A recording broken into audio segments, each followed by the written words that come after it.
यदि आप हमारे वीडियो को सोशल मीडिया पर उपयोग करना चाहते हैं तो आप इसका उपयोग कर सकते हैं। हमें कोई समस्या नहीं है। हमारे नोबल ऑफ किंग चैनल को सब्सक्राइब करें और लाइक करें, शेयर करें। आगे बढ़कर उसे रोक लिया। शांत हो जाओ युवती, मेरा दोस्त थोड़ा अपरंपरागत है। मुझे नहीं लगता कि वह लड़कियों के साथ आसानी से पेश आएगा। अपनी सुरक्षा के लिए पीछे रहो, जी शान ने कहा और उसका हाथ पकड़कर उसे आगे बढ़ने से रोक दिया। अगर हिम्मत है तो करो, मैं देखना चाहता हूँ कि इसके बाद तुम कैसे रहती हो, लड़के ने दक्ष के चेहरे की ओर थूकते हुए कहा। दक्ष ने उसे चकमा दिया और खुद को लड़के के थूक के संपर्क में आने से बचा लिया, लेकिन यह उसे क्रोधित करने के लिए पर्याप्त था। उसने लड़के को आगे खींचा और उसे जोर से थप्पड़ मारा। टक्कर लगने से लड़का 2 बार घूम गया और बेहोश होकर जमीन पर गिर पड़ा। उसके मुंह के 2 दांत टूट गए। आजकल के बच्चे लोगों का सम्मान करना नहीं जानते, दक्ष ने जमीन पर पड़े लड़के को देखते हुए कहा। खुश हो जाओ कि हम जहाज में हैं, नहीं तो वह छोटे छोटे टुकड़ों में वहीं पड़ा रहता। उसे वापस ले जाओ, दक्ष ने लड़की से कहा। जी शान ने लड़की को छोड़ दिया। लड़की दौड़कर अपने भाई के पास गई और उसे उठा लिया। तुम्हें इसका पछतावा होगा, लड़की ने लड़के को वापस ले जाने से पहले दक्ष को बुरी नजर से घूरते हुए कहा। क्या तुम्हें लगता है कि तुम लड़के के साथ बहुत सख्त थे? इससे कुछ परेशानी हो सकती है, जी शान ने दक्ष से पूछा। तुम्हें नहीं पता कि उसे मारने से खुद को रोकना मेरे लिए कितना मुश्किल था। उसके जैसे कीड़े मरने के लायक है, दक्ष ने अपनी मुट्ठी भींचते हुए कहा। जी शान ने उलझन में दक्ष को देखा। ऐसा लग रहा था जैसे कुछ अलग था जो उसने पहले नहीं देखा था। दक्ष ने पीछे मुड़कर समुद्र की ओर देखा। तुम्हें खुद पर नियंत्रण रखना होगा। ये डार्क सैक्रिफाइस के इस्तेमाल के कारण है। पहले तुमने जिन लोगों को मारा उनकी परवाह नहीं की, और अब इसका असर आखिरकार जीवित अजनबियों के बारे में तुम्हारी भावनाओं पर पड़ रहा है। तुम्हें ये जानना होगा कि भले ही तुम मानते हो कि वे कीड़े हैं, लेकिन तुम अपनी तर्क शक्ति नहीं खो सकते। जुन उसके पास आई और बोली। दक्ष ने उसकी ओर देखा और बस अपना सिर हिला दिया। मुझे पता है कि आप उस स्थिति में वापस नहीं जा सकते जैसे आप प्रभाव पूरी तरह से पड़ने के बाद थे, लेकिन आप कम से कम एक सामान्य इंसान की तरह उनकी देखभाल करने का दिखावा तो कर ही सकते हैं, जुन ने सुझाव दिया। मैं कोशिश करूंगा, दक्ष ने बड़बड़ाते हुए कहा। क्या तुमने कुछ कहा? ज़ीकिंग ने दक्ष से पूछा। वो उसके पास खड़ी थी। कुछ नहीं, दक्ष ने धीरे से मुस्कुराते हुए कहा। कम से कम इसका उन पर कोई असर नहीं होगा, दक्ष ने सोचा। वो और बाकी लोग अपने सामने के दृश्य की प्रशंसा करते रहे। वे जल्द ही साफ समुद्र में पहुंच गए, जिसका पानी क्रिस्टल की तरह साफ था। समुद्र वाकई सबसे खूबसूरत चीज थी जो दक्ष ने अब तक देखी थी। वो इसे क्षितिज के अंत में चमकता हुआ भी देख सकता था। साफ समुद्र बहुत सुंदर है। मैंने कभी नहीं सोचा था कि यह इतना खतरनाक होगा। कहीं भी राक्षस छिपे हो सकते हैं। हमला करने की प्रतीक्षा में, जी शान ने समुद्र की ओर देखते हुए टिप्पणी की। बस चुपचाप बैठो और आनंद लो। समुद्री राक्षसों को करीब से देखना एक अच्छा अनुभव होगा, दक्ष ने हंसते हुए कहा। उसने अपनी भंडारण अंगूठी से 4 फल निकाले और जी शान, मिनग्यू और झिकविन को एक एक फल दिया। लॉन्ग चेन ने भी एक फल खाया। यहाँ मास्क पहनना बेकार है। मैं अपने चेहरे पर अच्छी हवा महसूस नहीं कर सकता, दक्ष ने शिकायत की, लेकिन उसने मास्क नहीं उतारा। अचानक उन्हें अपने पीछे कदमों की आवाज सुनाई दी। ऐसा लगा जैसे बहुत सारे लोग यहाँ आ रहे हैं। दक्ष ने पीछे मुड़कर देखा तो वहाँ एक दाढ़ी वाला बूढ़ा आदमी खड़ा था। वो आदमी 60 साल का लग रहा था। उसके सिर पर सफेद बाल थे और लंबी सफेद दाढ़ी थी। उसके पीछे वही लड़की खड़ी थी जो अभी अभी अपने बेहोश भाई के साथ वापस गई थी। उसके आसपास 10 और लोग भी थे जो उस बूढ़े आदमी के लोगों जैसे दिखते थे। बूढ़ा व्यक्ति एक शीर्षस्थ पृथ्वी क्षेत्र साधक था, जबकि अन्य युवक प्रारंभिक पृथ्वी क्षेत्र साधक या मध्य पृथ्वी क्षेत्र साधक थे। क्या तुमने मेरे पोते को चोट पहुंचाई? बूढ़े आदमी ने दक्ष से पूछा। पोता और दादा एक ही सवाल क्यों पूछते हैं? क्या उस बेवकूफ ने तुम्हें मेरे बारे में पहले ही नहीं बताया? इसके अलावा क्या तुम मुझे एक बात का जवाब दे सकते हो? मुझे समझ नहीं आया। मैंने सोचा था कि जो लोग इस जगह का खर्च उठा सकते हैं वे कम से कम आकाशीय क्षेत्र के साधक तो होंगे ही। तुम्हारे जैसा कोई इस जगह का खर्च कैसे उठा सकता है? क्या मैंने साम्राज्यों में साधना करने वाले परिवारों की संपत्ति को कम करके आंका था? दक्ष ने बूढ़े आदमी से पूछा। क्या मैं सही हूँ? उसने जीशान की राय पूछी। अपनी सारी संपत्ति बेचकर 3 लाख काले सोने के सिक्के कमाना इतना मुश्किल नहीं है। कुलों का इतिहास आमतौर पर हजारों साल पुराना होता है। अफसरों की भूमि पर जाने के लिए उनके लिए सब कुछ दांव पर लगाना असंभव नहीं होना चाहिए। जीशान ने दक्ष को जवाब दिया। तुम बच्चे बहुत घमंडी हो गए हो। आज मैं तुम्हारे माता पिता की जगह तुम्हें सजा दूंगा ताकि तुम कुछ शिष्टाचार सीख सको। बूढ़े आदमी ने हाथ उठाते हुए कहा।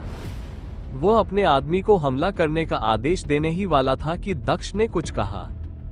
कृपया मुझे ऐसा करने के लिए मजबूर न करें, दक्ष ने बूढ़े आदमी को चौंकाते हुए कहा।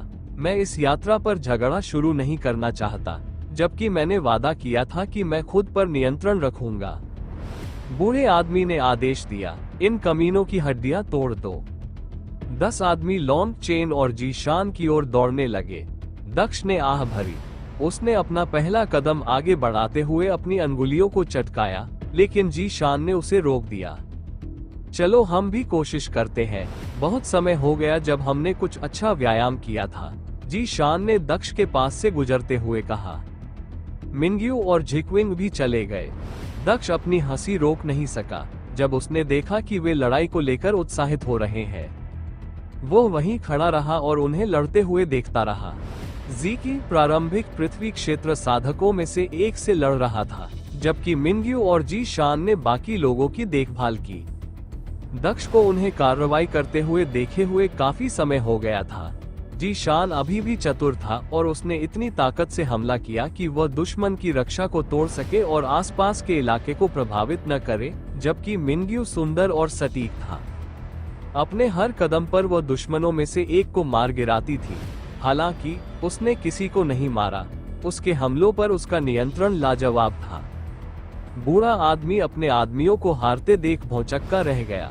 आखिरकार वह लड़ाई में शामिल होने के लिए आगे बढ़ा, क्योंकि वह एक पीक अर्थ रियल्म कल्टीवेटर था। उसे विश्वास था कि एक बार वह लड़ाई में भाग ले लेगा तो ये खत्म हो जाएगी। लेकिन जैसे ही उसने अपना पहला कदम आगे बढ़ाया, एक मुट्ठी उसके पेट पर आकर गिरी, जिससे वह पीछे की ओर उड़ गया। वह जमीन पर गिर गया। बूढ़े आदमी ने बैठते ही खून का एक घूंट बाहर निकाला। उसने सामने देखा तो पाया कि दक्ष वहां खड़ा था। जब युवा लोग लड़ रहे हो तो बूढ़ों को हस्तक्षेप नहीं करना चाहिए, दक्ष ने कहा। दक्ष ने लड़की की ओर देखा, जो डर के मारे एक कदम पीछे हट गई। फिर उसने लड़ाई की ओर देखा। लड़ाई लगभग खत्म हो चुकी थी और बूढ़े आदमी द्वारा लाए गए सभी लोग हार चुके थे। वे जमीन पर पड़े थे, लेकिन वे अभी भी जीवित थे। यह अविश्वसनीय था। पिछली बार जब मैंने तुम्हें देखा था, तब से तुम में बहुत सुधार हुआ है। अभ्यास करते रहो और तुम शिखर तक पहुंच जाओगे, दक्ष ने मिंग्यू और अन्य लोगों से प्रशंसा भरे चेहरे के साथ कहा। वो खड़ा हुआ और बूढ़े आदमी की ओर चला गया। बूढ़ा आदमी खड़ा हुआ और अपनी तलवार निकाल लाया, लेकिन दक्ष ने अभी भी अपना हथियार नहीं निकाला था। आगे बढ़ो, करो, मुझ पर हमला करो, दक्ष ने ऐसी आवाज में कहा जो किसी भयानक राक्षस की तरह लग रही थी। बूढ़े व्यक्ति को पता नहीं था कि ऐसा क्यों हुआ, लेकिन उसे लग रहा था कि अगर उसने हमला किया तो यह उसके जीवन की सबसे बड़ी गलती होगी। दक्ष रुका नहीं और वो बूढ़े आदमी की ओर बढ़ता रहा। यहाँ क्या हो रहा है? हमारे जहाज में लड़ने की हिम्मत किसने की? पीछे से एक भारी आवाज आई और फिर कुछ कदमों की आवाज सुनाई दी। दक्ष समेत सभी लोगों ने उस दिशा में देखा तो जहाज का कमांडर अपनी बेदाग सफेद वर्दी में खड़ा था। उसके पीछे 20 से अधिक सुरक्षाकर्मी खड़े थे। सर, मुझे खुशी है कि आप यहाँ हैं। ये लड़का इस जहाज के सभी नियमों और विनियमों को नष्ट कर रहा है। सबसे पहले उसने मेरे पोते पर हमला किया और जब मैं जवाब मांगने आया तो उन्होंने मेरे आदमियों और मुझ पर हमला किया। आप पहले से ही मेरे आदमियों की हालत देख सकते हैं, वे ही जमीन पर पड़े हैं। बूढ़े व्यक्ति ने तुरंत स्वर बदला और सारा दोष दक्ष और दूसरों पर डाल दिया। तुम्हें पता है कि इस जहाज पर लड़ना अपराध है? कमांडर ने दक्ष से पूछा। मुझे पता है, लेकिन हमले के खिलाफ खुद का बचाव करना कोई अपराध नहीं है। चाहे वो उसका पोता हो या वह, दोनों बार हम पर पहले हमला किया गया था। हमने केवल आत्मरक्षा में जवाबी कार्रवाई की, दक्ष ने मुख्य गार्ड को उत्तर दिया। तुम्हें मेरे साथ आना होगा, क्योंकि तुम दोनों इसमें शामिल हो, इसलिए तुम दोनों को सजा दी जाएगी। लेकिन पहले हमें सच्चाई जानने के लिए पूछताछ करनी होगी। हथियार नीचे रखो और घुटनों के बल बैठ जाओ, कमांडर ने घोषणा की। बूढ़ा आदमी तुरंत घुटनों के बल बैठ गया और तलवार फेंक दी। दूसरी ओर दक्ष खड़ा रहा। क्या ये सच्चे दाव संप्रदाय का जहाज नहीं है? दक्ष ने गार्ड के कमांडर से पूछा। हाँ, कमांडर ने जवाब दिया। तो फिर आप उन लोगों को क्यों सजा दे रहे हैं जिन्होंने अपना बचाव किया? म्यू कबीले के युवा मास्टर ने मुझे बताया था कि जहाज पर अपना बचाव करना कोई अपराध नहीं था। क्या आप मुझे बता रहे हैं कि उसने झूठ बोला था? दक्ष ने कमांडर से पूछा। कमांडर ने उसकी ओर ऐसे देखा जैसे वह किसी मूर्ख को देख रहा हो। हाँ, क्या तुम दावा कर रहे हो कि यंग मास्टर म्यू ने तुमसे बात की और तुम्हें ये बताया? तुम खुद को क्या समझते हो? वह सच्चे दाव संप्रदाय का राजकुमार है, जो तुमसे बात करने के लिए इतने नीचे नहीं गिरेगा। यंग मास्टर म्यू किसी के लिए भी सबसे दूर की बात है। अगर तुमने किसी और का नाम लिया होता तो मैं शायद तुम पर यकीन कर लेता, लेकिन अब तुम्हारा झूठ साफ हो चुका है। मैं उस पर तुमसे ज्यादा यकीन करता हूँ, कमांडर ने आंखें घुमाते हुए कहा। ठीक है, वह झूठा है। वह किसी का सम्मान नहीं करता, यहाँ तक कि उसने अपने झूठ में युवा मास्टर म्यू को भी शामिल कर लिया। बूढ़े व्यक्ति ने दक्ष की ओर इशारा करते हुए कहा। दक्ष ने अपना सिर हिलाया और म्यू फैन द्वारा दिया गया टोकन निकाला। मुझे नहीं पता कि तुमने किसका अधिक अपमान किया, मेरा या उसका, दक्ष ने कहा। वो टोकन, कमांडर टोकन देखकर दंग रह गया। वो आगे बढ़ा और दक्ष के हाथ से टोकन ले लिया। उसने उसे ध्यान से देखा और पाया कि यह म्यू फैन का निजी टोकन था। उसने उसे टोकन दिया। आखिर इस आदमी की पहचान क्या है जो यंग मास्टर म्यू का दोस्त है? कमांडर ने टोकन को देखते हुए सोचा। मुझे खेद है, यह मेरी गलती थी, मैं सर को नहीं पहचान पाया। कमांडर ने माफी मांगते हुए टोकन वापस दक्ष को दे दिया। हालांकि वो अभी भी नहीं जानता था कि दक्ष कौन था। उसने फैसला किया कि उसे सच्चे दाव संप्रदाय के शिष्य के समान स्तर पर सोचना चतुराई होगी। बूढ़ा आदमी घुटनों के बल बैठा हुआ बड़ी बड़ी आंखों से सब कुछ देख रहा था। हिंसा भड़काने और हमारे मेहमानों पर हमला करने के लिए उन्हें गिरफ्तार करो, कमांडर ने अपने आदमियों से कहा कि वे उस बूढ़े व्यक्ति और अन्य लोगों को गिरफ्तार करें जो अभी भी जमीन पर पड़े थे। कमांडर ने दूसरों के साथ जाने से पहले एक बार फिर दक्ष से माफी मांगी। ये टोकन काफी उपयोगी है। क्या यही वजह थी कि तुम परेशानी खड़ी करने से नहीं डरते थे? जी शान ने दक्ष से पूछा जब उसने दूसरों को जाते देखा। शायद, दक्ष ने मुस्कुराते हुए कहा। दक्ष ने म्यू फैन से टोकन के बारे में लंबी बातचीत की और जब वह उससे मिलने गया तो उसने टोकन के साथ क्या किया, इसलिए उसे पता था कि वो सुरक्षित है। वे समुद्र को देखते हुए जहाज के किनारे पर वापस चले गए। आधे घंटे के बाद दक्ष ने सुझाव दिया कि उन्हें वापस जाकर साधना करनी चाहिए। दक्ष और बाकी लोग वापस जाने के लिए मुड़े। उनके वापस मुड़ने के कुछ सेकंड बाद एक टेंटेकल पानी से बाहर आया और जहाज पर चिपक गया। दक्ष को लगा कि जहाज थोड़ा हिल रहा है। उसने पानी में पीछे देखा। ये रहा, हम पर हमला हो रहा है, दक्ष ने टेंटेकल को देखते ही कहा। जल्द ही एक और तंतु पानी से बाहर आ गया। एक के बाद एक 20 तंतु पानी से बाहर निकले और जहाज को घेर लिया।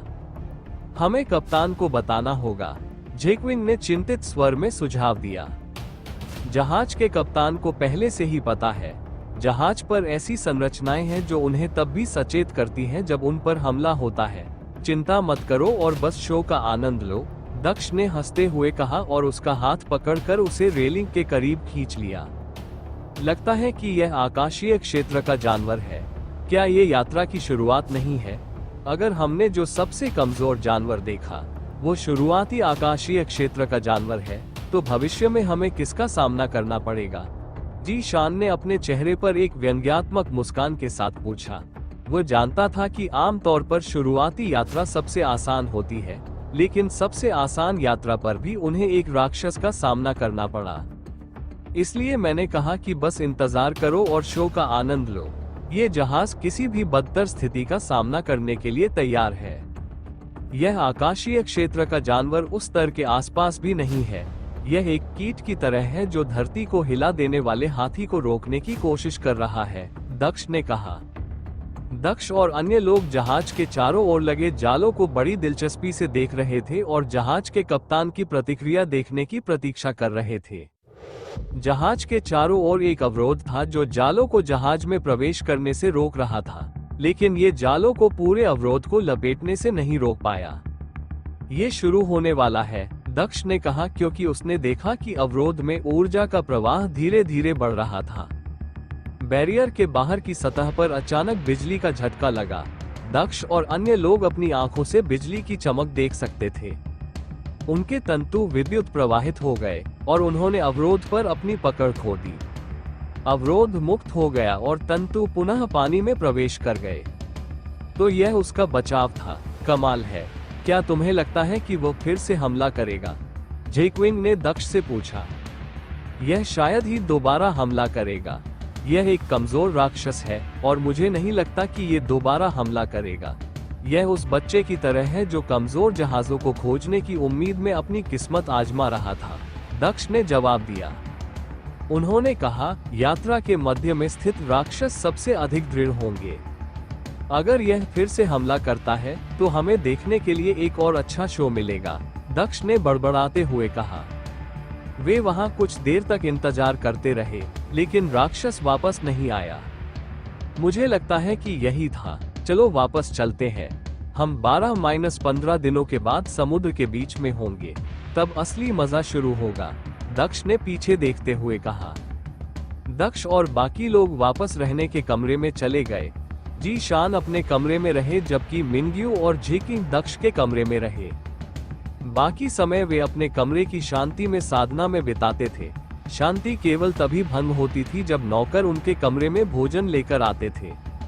दिन साधना में बीतता था और रात्रि दोहरी साधना में बीतती थी। लॉन चेन और उसकी लड़कियां प्रत्येक बीतते दिन के साथ मजबूत होती गईं। दक्ष भी जी शान को दोहरी साधना देना चाहता था, लेकिन उसके पास अभी तक कोई लड़की भी नहीं थी। दक्ष ने निर्णय लिया था कि वह जी शान को द्वैत साधना मैनुअल की एक प्रति देगा, ताकि जब वह प्रकाश स्वर्ग महाद्वीप पर जाए और उसे वहां कोई उपयुक्त लड़की मिले जो उसे पसंद हो तो वह इसका उपयोग कर सके। अगली सुबह दक्ष कमरे से बाहर निकला और जी शान के कमरे में चला गया। उन्होंने उसे दोहरी खेती की पुस्तिका दी और उसका विवरण दिया। उन्होंने ये भी बताया कि इसके कोई दुष्प्रभाव नहीं है और जब उसे अपनी पसंद की लड़की मिल जाएगी तो वह खेती कर सकेगा। क्या यही वजह है कि तुम लोग रात में इतने सक्रिय थे? मुझे लगा कि तुम अचानक से कामुक हो गए हो, जी शान ने हंसते हुए कहा और द्वैत साधना मैनुअल की प्रति ली और उसे अपने भंडारण रिंग में रख दिया। कुछ इसी तरह की बात। ये कौशल वास्तव में उपयोगी है। इसे किसी ऐसे व्यक्ति को न दें जिस पर आपको भरोसा न हो। इस कौशल के पीछे एक निश्चित इतिहास है। मुझे ये दिव्य स्वर्ग संप्रदाय में मिला था। उस संप्रदाय के कुछ अवशेष अभी भी जीवित हैं। उनमें से कुछ आपके पीछे पड़ सकते हैं यदि यह किसी तरह उनके कानों तक पहुंच गया, दक्ष ने जी शान को चेतावनी दी। उन्होंने उसे दिव्य स्वर्ग संप्रदाय के बारे में सब कुछ बताया और बताया कि इस कौशल और गोपनीयता का उपयोग करते समय उसे किन बातों का ध्यान रखना चाहिए। जी शान को सब कुछ बताने के बाद दक्ष कमरे से बाहर चला गया। वह अपने कमरे में दाखिल होने ही वाला था कि उसने दालान के दूसरे छोर पर किसी को देखा। वो व्यक्ति दूर जा रहा था। वो यहाँ है, दक्ष ने उस व्यक्ति को पहचानते हुए सोचा। वो व्यक्ति एक बूढ़ा आदमी था जिससे दक्ष की मुलाकात इस जहाज पर आने से पहले हुई थी। वो लैंग जिंग के पिता थे। क्या वो लाइट हेवन कॉन्टिनेंट वापस जा रहा है? उसे एहसास हो गया होगा कि लैंग जिंग मर चुका है। मुझे आश्चर्य है कि डार्क सोल सेक्ट के बारे में उसकी योजना सफल हुई या नहीं, दक्ष ने उस आदमी की ओर देखते हुए सोचा। बूढ़े आदमी को लगा जैसे कोई उसे देख रहा है। आदमी पीछे मुड़ा लेकिन वहां कोई नहीं मिला। दक्ष पहले ही कमरे में प्रवेश कर चुका था। वो उसी दिशा में जा रहा है। अगर मैं जहाज से बाहर न निकलूं तो शायद मैं उस जगह को ढूंढ लूं जहां वह रहता है। लेकिन वह उतना महत्वपूर्ण नहीं है। इस समय भूत मंदिर ज्यादा महत्वपूर्ण है। अब मेरा उस बूढ़े आदमी से कोई लेना देना नहीं है, दक्ष ने अपना सिर हिलाते हुए कहा। वो जमीन पर बैठ गया और कमरे की शांति में साधना करने लगा। दिन बीतते गए और जल्द ही 2 दिन बीत गए। जहाज फिर से हिलने लगा। दक्ष और बाकी लोगों ने अपनी आंखें खोली। वो क्या है? जेक्विन ने खड़े होते हुए कहा। कंपन बढ़ता जा रहा था। शायद एक और राक्षस का हमला। देखते हैं, दक्ष ने कमरे से बाहर निकलते हुए कहा। जी शान पहले से ही अपने कमरे से बाहर खड़ा था। वे दोनों साथ साथ डेक की ओर बढ़े। डेक पर बहुत सारे लोग थे। वे सभी आसमान की ओर देख रहे थे। 2 हंस जैसे प्राणी आकाश में उड़ रहे थे और जहाज के अवरोधक पर बर्फ के गोले दाग रहे थे। जमे हुए ट्रिगर हंस, दक्ष ने जानवर को देखते हुए कहा। यह एक ऐसा जानवर था जो हंस जैसा दिखता था, लेकिन इसका रंग नीला था। इसकी गर्दन के पास मछली जैसा गिल भी था जो इसकी खासियत थी। गलफड़ों की वजह से यह पानी के अंदर भी सांस लेने में सक्षम था। ये जानवर पानी के अंदर भी उतना ही सहज था जितना पानी के बाहर।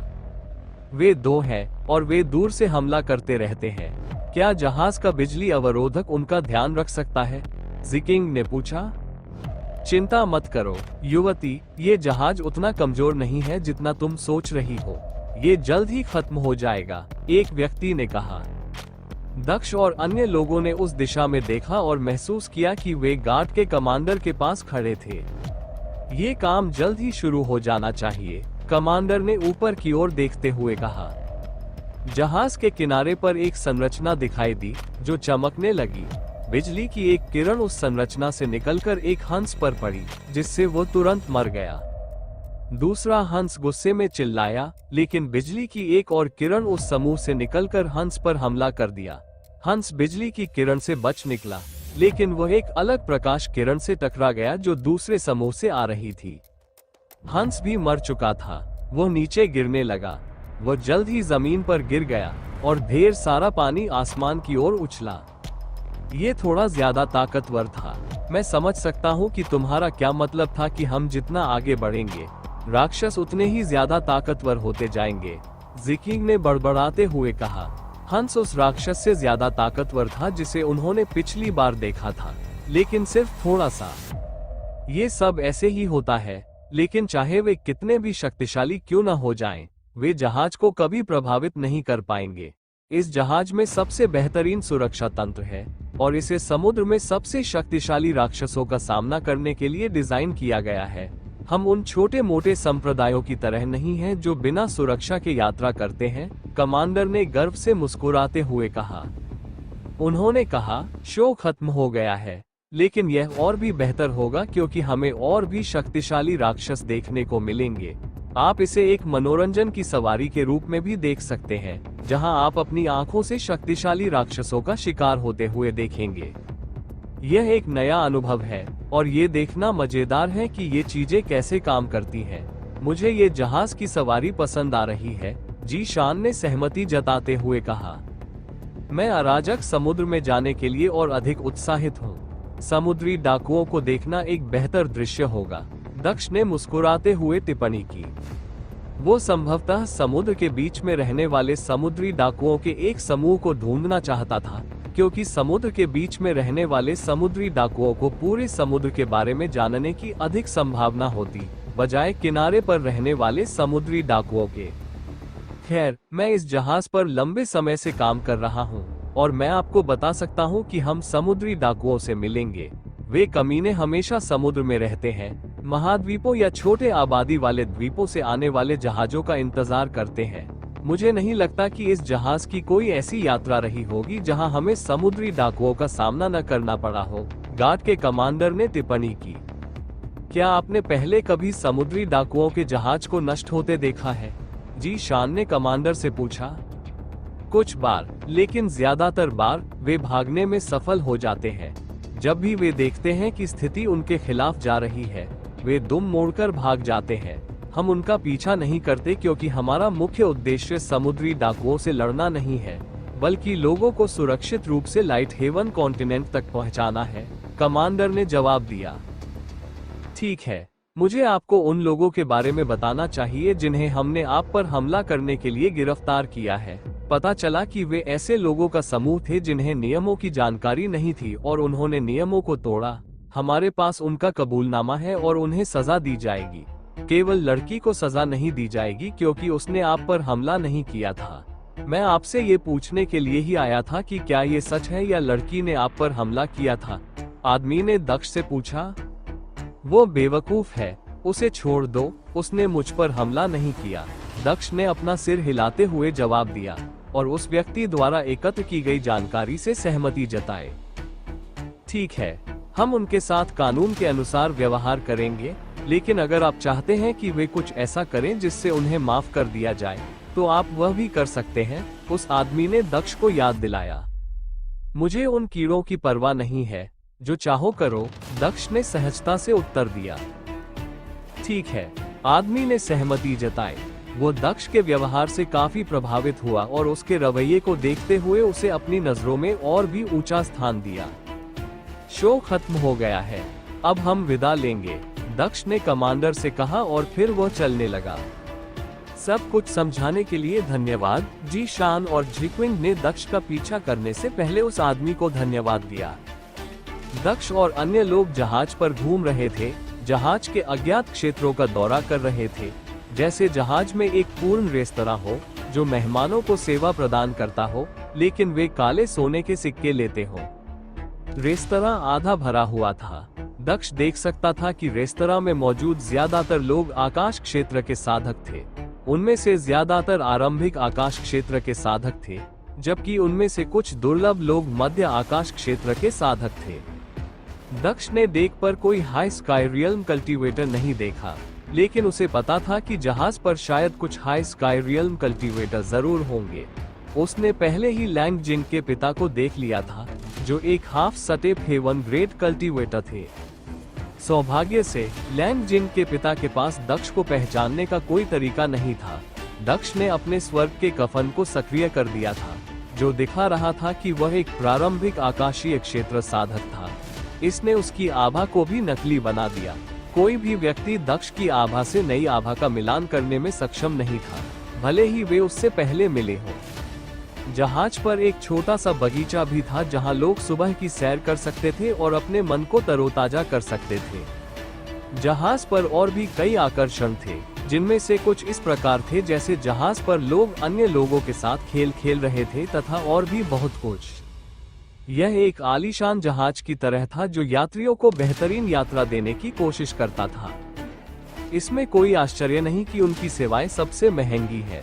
हालांकि वे अपने टिकटों के लिए बहुत सारा पैसा लेते हैं, फिर भी वे अपने जहाजों पर कुछ अच्छी सुविधाएं प्रदान करते हैं, दक्ष ने बड़बड़ाते हुए कहा। वे जहाज पर जितनी भी जगहें जा सकते थे वहां गए, यहाँ तक कि कप्तान के कमरे में भी, हालांकि उन्हें कमरे में जाने की अनुमति नहीं थी।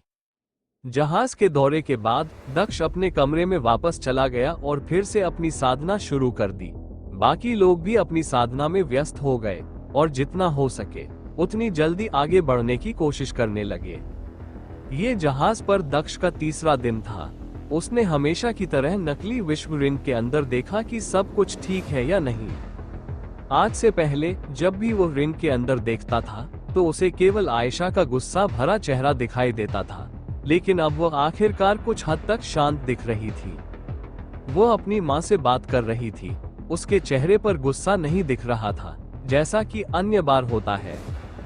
आयशा ने अपनी माँ के साथ बातचीत खत्म की और अपने कमरे में चली गई। दक्ष ने फैसला किया कि उससे बात करने का ये सही समय है, क्योंकि अब वो अंततः शांति से उसकी बात सुन सकेगी। दक्ष ने पीछे मुड़कर देखा कि मिंग्यू और झिकविंग उसके पीछे बिस्तर पर साधना कर रहे थे। उसने सोचा कि अगर वो गलत हुआ और लॉन्ग जू यंग ने उग्रता से चिल्लाना शुरू कर दिया तो इससे लड़कियों की साधना में बाधा आ सकती है। वो उठकर कमरे से बाहर निकल गया और मिंग्यू और झिकिंग को दिए गए खाली कमरों में से एक की ओर चल पड़ा। दक्ष के पास तीनों कमरों की चाबियां थी, क्योंकि मिंग्यू और झिकिंग उसके कमरे में रहते थे। वो उस कमरे में दाखिल हुआ जो मिंग्यू को सौंपा गया था, क्योंकि वो कमरा उसके सबसे करीब था। दक्ष कमरे में दाखिल हुआ और दरवाजा बंद कर दिया ताकि आयशा के गुस्से में चिल्लाने के बाद भी आवाज बाहर न जा सके। दक्ष ने अपनी चेतना का उपयोग करके उसे नकली दुनिया से बाहर निकालकर अपने कमरे में ले आया। आयशा अपने बिस्तर पर बैठी थी जब उसे पता चला कि उसके आसपास का माहौल अलग था। वो एक अलग कमरे में एक अलग बिस्तर पर थी और दक्ष उसके सामने खड़ा था। क्या अब तुम मेरी बात सुनने के लिए तैयार हो? दक्ष ने उससे पूछा। तुमने मेरी बात सुने बिना मेरा अपहरण कर लिया और अब तुम चाहते हो कि मैं तुम्हारी बात सुनूं? मैंने कुलपति और आंटी जी से स्पष्टीकरण सुना और मैं समझ गया कि क्या हुआ। मैं अभी भी अपने घर वापस जाना चाहती हूँ। मुझे जाने दो, आयशा ने घोषणा की। हालांकि वो अपनी आवाज को नियंत्रित कर रही थी। भले ही ऐसा लग रहा था कि वो दक्ष पर भड़कना चाहती थी, लेकिन वो अपने गुस्से को नियंत्रित कर रही थी।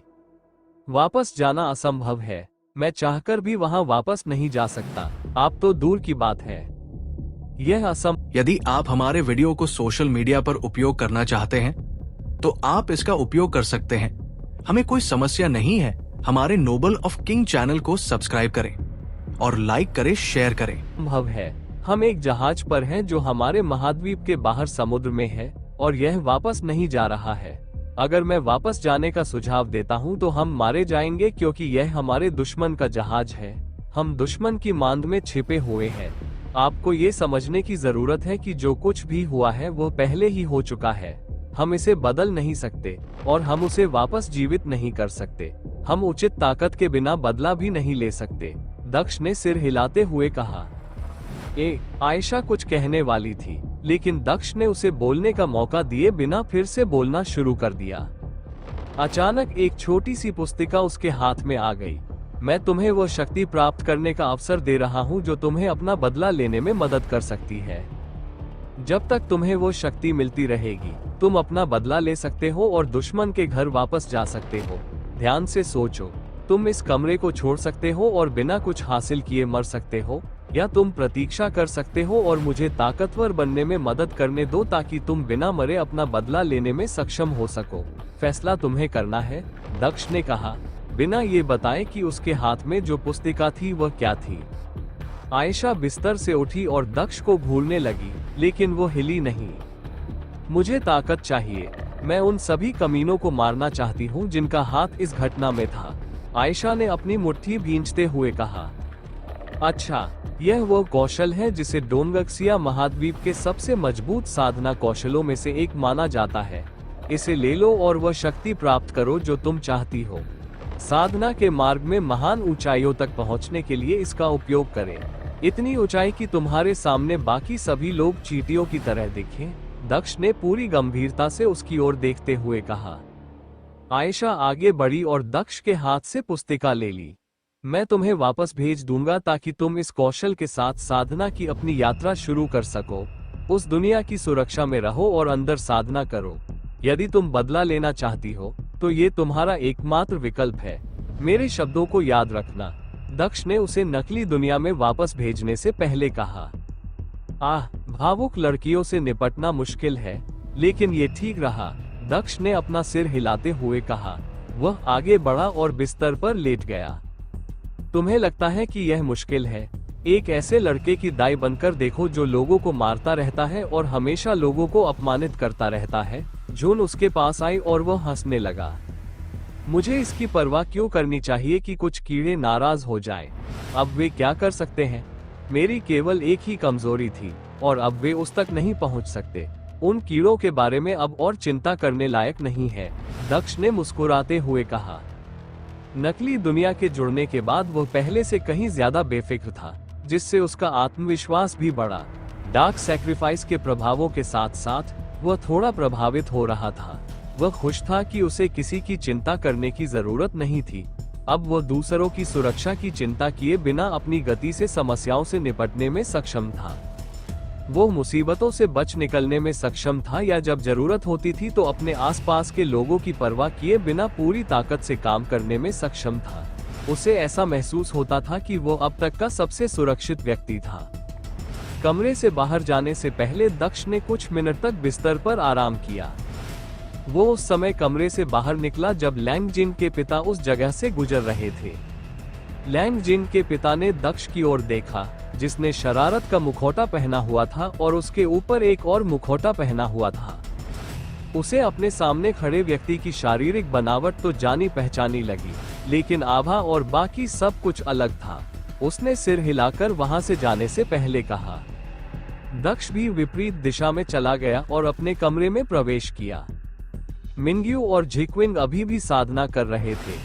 दक्ष भी दीवार के पास जमीन पर बैठ गया और साधना में लग गया।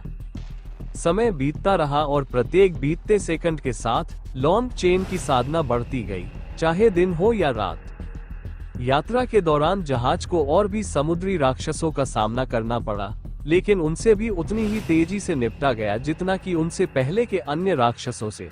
बाधा के कारण यात्रा के दौरान जहाज को एक सेकंड के लिए भी रुकने की जरूरत नहीं पड़ी। जहाज की सुरक्षा में 10 दिन बीत गए। लोगों ने कुछ झटके महसूस किए और राक्षसों के हमलों को देखा। जहाज पर सवार ज्यादातर यात्रियों को जहाज की सुरक्षा व्यवस्था पर भरोसा था। उन्होंने राक्षसों के हमलों को एक मनोरंजन अनुभव की तरह लिया। उनके लिए अपनी आंखों के सामने कमजोर जानवरों की तरह मारे जा रहे मजबूत जानवरों को देखना मनोरंजक था। दक्ष और अन्य लोगों ने पिछले 10 दिनों में केवल 1 या 2 बार जानवर के हमले देखने के लिए ही अपने कमरों से बाहर निकले और उसके बाद से अधिकांश समय कमरों में ही बिताया। चूंकि 10वां दिन बीत चुका था, इसलिए दक्ष दिन के दौरान समुद्र पर नजर रखने के लिए सक्रिय रूप से अपने कमरे से बाहर जाने लगा था। उन्होंने महसूस किया कि वे अपनी यात्रा के लगभग मध्य में थे और ये लगभग वह समय था जब जहाजों को अक्सर समुद्री डाकुओं का सामना करना पड़ता था, जैसा कि उन्हें प्राप्त जानकारी से पता चला था। अगले कुछ दिनों तक दक्ष ने अपना अधिकांश समय डेक पर बिताया, समुद्री डाकुओं के आने का इंतजार करते हुए। उसने डेक पर लड़की को देखा जो उसे उसके पिछले जन्म की लड़की की याद दिलाती थी, लेकिन वह उससे दूर रहती थी जैसे कि वह अब डर गई हो। जब भी वो दक्ष के सामने आती, वह भाग जाती। समय बीतता गया और 14वां दिन आ गया। दक्ष जहाज के किनारे पर खड़ा था, तभी उसने दूर से एक जहाज को अपनी ओर आते देखा। जहाज के ऊपर एक काला झंडा था, जिस पर खोपड़ी का प्रतीक बना हुआ था। हालांकि रात होने को थी, लेकिन दक्ष झंडा साफ साफ देख पा रहा था। दक्ष मुस्कुराए बिना नहीं रह सका जब उसने वह देखा जिसे वह ढूंढ रहा था। वो जल्दी से अपने कमरे में वापस चला गया और मिंग्यू और झिक्विंग को बताया कि अब जाने का समय हो गया है। कमरे से बाहर निकलने से पहले उसने उन्हें अपनी मां के पास नकली दुनिया में भेज दिया। जहाज हिलने लगा था, जिसका मतलब था कि जहाज पर हमला हो रहा था। दक्ष को एहसास हुआ कि शायद समुद्री लुटेरों ने हमला शुरू कर दिया है। दक्ष ने जी शान के दरवाजे पर दस्तक दी। जी शान ने दरवाजा खोला। दक्ष कमरे में दाखिल हुआ और अपने पीछे दरवाजा बंद कर लिया। जी शान, समुद्री लुटेरों का जहाज यहाँ है। मेरे जाने का समय हो गया है। यहाँ यह म्यू कबीले का बैज रख लो, ये तुम्हारी मदद करेगा। साथ ही मैंने तुम्हें जो स्थान का तावीज दिया है, उसे अपने पास रखना। इसे खोना मत, नहीं तो मैं लाइट हेवन कॉन्टिनेंट नहीं ढूंढ पाऊंगा। और म्यू कबीले का बैज इस्तेमाल करो, ये तुम्हें जहाज में शक्ति देगा।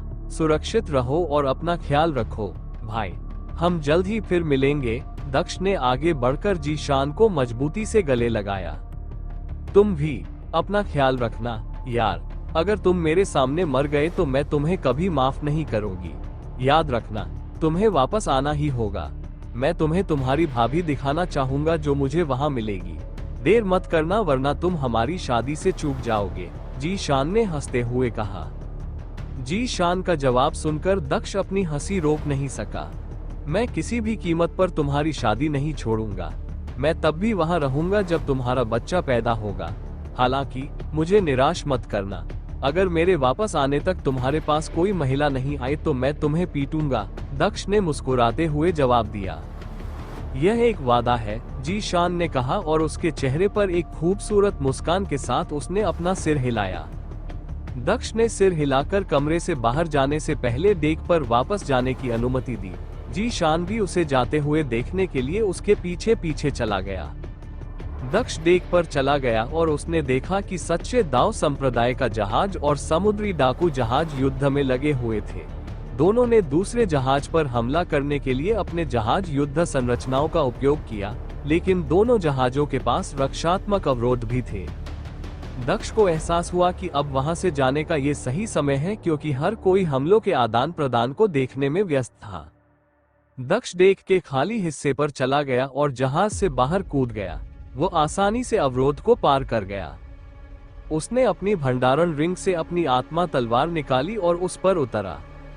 उसने अपने अंधकार के नियम का पहला कौशल भी सक्रिय कर लिया, छाया परिवर्तन। दक्ष गायब हो गया और अदृश्य हो गया, क्योंकि वो समुद्री डाकू जहाज की ओर उड़ रहा था। जी शान पीछे खड़ी होकर सब कुछ देख रही थी। तुम मुझे हमेशा आश्चर्यचकित करते हो। जी शान ने अपना सिर हिलाया और वापस चला गया। दक्ष अपनी आत्मा तलवार पर खड़ा था, जबकि छाया परिवर्तन सक्रिय था। समुद्री डाकुओं के जहाज की ओर उड़ रहा था। वह दोनों पक्षों के हमलों को देख सकता था, जिससे बचने के लिए उसने सुनिश्चित किया।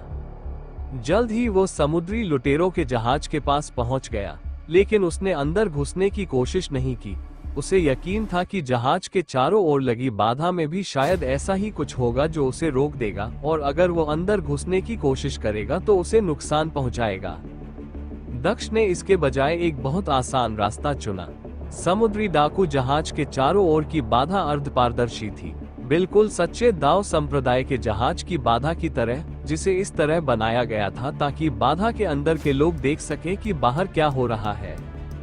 अर्धपारदर्शी बैरियर के कारण दक्ष बिना किसी कठिनाई के इसके अंदर देख पा रहा था, जिससे उसके लिए जहाज पर टेलीपोर्ट करना आसान हो गया। लेकिन दक्ष प्रवेश करने के लिए सबसे सुरक्षित स्थान ढूंढना चाहता था। वो समुद्री लुटेरों के जहाज के चारों ओर उड़ता हुआ उस स्थान को खोजने लगा जहां समुद्री लुटेरे नहीं थे। जल्द ही उसे वह स्थान मिल गया, क्योंकि अधिकांश समुद्री लुटेरे जहाज के सामने की ओर खड़े थे। जहाज के अन्य हिस्सों पर केवल कुछ बेतरतीब नौकर खड़े थे। दक्ष ने ऐसे ही एक हिस्से में टेलीपोर्ट किया। वो जहाज के दक्षिण पश्चिम हिस्से में था, जो पीछे की तरफ था। जैसे ही दक्ष जहाज में दाखिल हुआ, उसने अपनी दिव्य इंद्रिय का उपयोग करके जहाज में सभी का स्थान पता कर लिया, ताकि वो देख सके कि उसे कितने दुश्मनों का सामना करना है। उन्होंने जो देखा उसके अनुसार जहाज पर 50 समुद्री डाकू और 150 गुलाम थे, जो विविध काम करते थे। दक्ष मुख्य रूप से मजबूत समुद्री लुटेरों पर ध्यान केंद्रित करना चाहता था, जो उसके लिए समस्याएं पैदा कर सकते थे। डर और बल का उपयोग करके कमजोर लोगों को संभालना आसान था, लेकिन ये केवल मजबूत साधकों को खत्म करने के बाद ही संभव था। वह जानता था कि इसके लिए उसे किसे मारना होगा। जब तक उसका छाया रूपांतरण चलता रहा, वो उन समुद्री डाकू साधकों की ओर चला जिन्हें वो खतरा समझ रहा था। छाया परिवर्तन ने उसे अदृश्य बना दिया और उसकी आभा को छिपा दिया, जिससे दूसरे के लिए ये पता लगाना असंभव हो गया कि वह कहाँ है, जब तक कि ताकत का अंतर काफी बड़ा न हो। एकमात्र दुष्प्रभाव ये था कि कौशल लंबे समय तक नहीं चला। तारांकन तारांकन तारांकन तारांकन। दक्ष उस जहाज के समुद्री डाकू प्रमुख के पीछे दिखाई दिया, जो सच्चे दाव संप्रदाय के जहाज की ओर देख रहा था। हमला करते रहो, हम निश्चित रूप से उनकी रक्षा को तोड़ देंगे।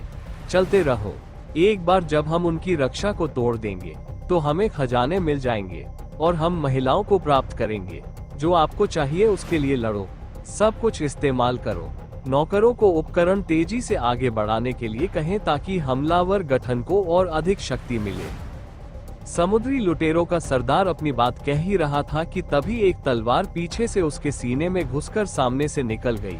दक्ष ने जानबूझकर समुद्री लुटेरों के सरदार के शरीर के अंदरूनी अंगों को निशाना नहीं बनाया था। दक्ष ने अपनी तलवार निकाली। समुद्री लुटेरों का सरदार घुटनों के बल बैठ गया।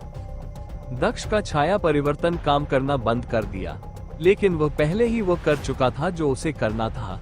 ज्यादातर मजबूत साधक मारे गए और किसी को पता भी नहीं चला। सिर्फ समुद्री लुटेरों का सरदार बचा था और अब उससे भी निपटा गया। सौभाग्य से इस जहाज पर सवार लोगों की खेती कम थी। वे ज्यादातर जहाज की रक्षा और उसके युद्ध गठन पर निर्भर थे।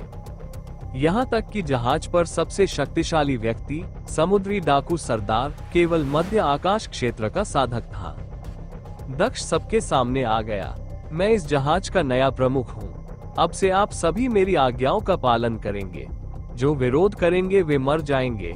दक्ष ने घोषणा की और फिर उसने अपनी तलवार घुमाई और समुद्री डाकू प्रमुख का दाहिना हाथ काट दिया। वह रुका नहीं और समुद्री डाकू सरदार का दूसरा हाथ भी काट दिया।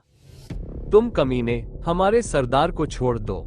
लुटेरों में से एक लॉन्ग चेन की ओर भागा, लेकिन लॉन्ग चेन ने सिर्फ सीटी बजाई। एक तलवार उड़ती हुई आई और उस व्यक्ति का सिर काट दिया।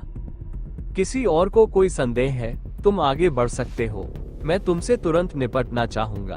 अगर तुम पीछे रहोगे तो मैं इसे तुम्हारा समर्थन मानूंगा। अगर उसके बाद कोई मुझे धोखा देता है तो उसकी मौत उसकी तरह आसान नहीं होगी। अभी फैसला करो, दक्ष ने कहा। कोई भी समुद्री डाकू आगे नहीं बढ़ा और वे सब वहीं रुक गए। अच्छा, तुम समझती हो। मुझे उम्मीद है कि तुम भविष्य में भी इतनी ही समझदार रहोगी, दक्ष ने मुस्कुराते हुए कहा। वो उस आदमी के आगे चला गया। दक्ष ने जो मुखौटा पहना हुआ था उसके माध्यम से केवल उसकी आंखें ही दिखाई दे रही थीं। तुम जानना चाहते हो कि मैंने तुम्हें अभी तक क्यों नहीं मारा? दक्ष ने चीफ से पूछा। अल्पविराम, तुमने मुझ पर पीछे से हमला किया और फिर भी मुझसे इस तरह बात करने की हिम्मत की। तुम एक काया हो, मुझे मार डालो। अब बहादुर होने का नाटक मत करो, समुद्री लुटेरों के सरदार ने कमजोर स्वर में कहा। गलत मत समझो, अंतिम परिणाम तब भी वही होगा, भले ही मैंने तुम पर सामने से हमला किया हो। बात बस इतनी है कि मैं उस पर अपना समय बर्बाद नहीं करना चाहता। मैं जल्दी में हूँ, दक्ष ने कहा। दक्ष ने समुद्री लुटेरों की ओर देखा। हमले बंद करो और जहाज को वापस मोड़ो। हम अब जा रहे हैं, वापस चलना शुरू करो, दक्ष ने लोगों को आदेश दिया। समुद्री लुटेरों ने उनके आदेश का पालन किया और हमले रोक दिए। जहाज को वापस मोड़ दिया गया और वह वहां से जाने लगा। तारानकन तारानकन तारानकन तारानकन तारानकन। सच्चे दाव संप्रदाय के जहाज पर मौजूद लोग आश्चर्यचकित थे, खासकर वे लोग जो जहाज पर काम करते थे। सच्चे दाव संप्रदाय के जहाज के रक्षकों के कमांडर को समझ में नहीं आ रहा था कि क्या हो रहा है। लड़ाई अभी शुरू ही हुई थी और दुश्मन भाग रहा था। यह पहली बार था जब यह इतनी तेजी से हुआ था, खासकर तब जब दुश्मन मध्य समुद्र के समुद्री डाकू थे। जहाज के कप्तान को भी आश्चर्य हुआ, लेकिन उसने दुश्मनों के चले जाने की बात से आंखें नहीं चुराई। वो जहाज को आगे बढ़ाता रहा और दूसरी तरफ से होने वाले हमले के लिए सतर्क रहा। लुटेरों के साथ जो कुछ भी हुआ उससे उसे कोई मतलब नहीं था। उसे उनका पीछा करने की भी जरूरत नहीं थी। उसे बस यही चिंता थी कि वह अपनी यात्रा जारी रखे ताकि वो समय पर अपनी यात्रा पूरी कर सके। तारानकन तारानकन तारानकन तारानकन तारानकन। समुद्री डाकू जहाज वापस चलने लगा, लेकिन दक्ष का ध्यान अभी भी समुद्री डाकू सरदार पर था। मुझे मार दो, मुखिया ने फिर से दक्ष से कहा। नहीं, मैं तुम्हें नहीं मारूंगा, लेकिन मैं तुम्हें मेरे लिए काम करने के लिए कहूंगा। यदि तुम ऐसा करते हो तो तुम्हें वे सभी खजाने मिलेंगे जो तुम मांग सकते हो, और मैं तुम्हें एक जीवन देने वाली गोली दूंगा जो तुम्हें और तुम्हारे हाथों को ठीक कर देगी। निर्णय तुम्हारा है, दक्ष ने अपना सिर हिलाते हुए कहा। यहाँ भूत द्वीप के बारे में कौन जानता है? दक्ष ने पीछे खड़े समुद्री लुटेरों से पूछा। ये दो शब्द समुद्री लुटेरों को चौंका देने के लिए काफी थे।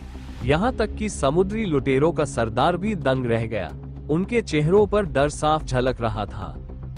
आप भूत द्वीप के बारे में क्यों पूछ रहे हैं? समुद्री डाकू सरदार ने पूछा।